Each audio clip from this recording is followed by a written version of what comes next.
Assalamualaikum warahmatullahi wabarakatuh. Ashama kam jirtu hordoftoota channel YouTube Abdullaap. Carraa baay'ee bareedaa ta'e takka isinii qabadhee dhufeen jira. Namoonni baay'een galmaahuudhaan karaa keessaatiin barnoota YouTube, barnoota thumbnailii, barnoota video 3D akkasuma animationii adda addaa dabalataanis barnoota akkamitti akka YouTube kanarratti milkaa'uu dandeenyu namoota baay'eedhaan gara Zoomiitiin barachuu eegallee jirra.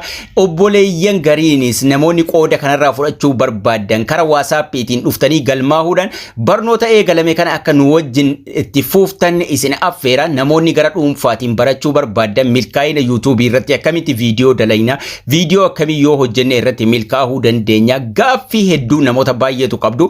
Gaaffiilee sana tokkoon isaa barnoota YouTube akkamitti akka milkaa'uu dandeessan dabalatee akkasuma dabalataan seera YouTube guutuu waliin viidiyoo editingii, thumbnailii dabalatee dhimmoota adda addaatiin wajjin Zoom irratti barataa jirra. Namoonni dhuunfaan barachuu barbaadan lakkoofsa bilbilaa as jala jiru irratti yeroodhaan galmaa barnoota already eegallee jirra.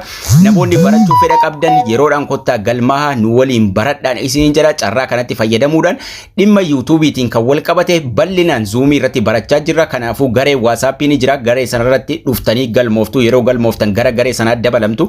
Kanaafuu yeroodhaan galmaatii carraa kanatti fayyadamaa dhuunfaadhaan guyyaarraa sa'aatii tokkoof barannaa haga baatii tokkoo baatii lamaa baranna waan ta'eef yeroodhaan galmaati isinis carraa kanatti fayyadama. Lakkoofsa bilbilaa as jala jiru irratti WhatsApp irratti na dubbisaa yeroodhaan galmaa barnoota kanarratti hirmaadha.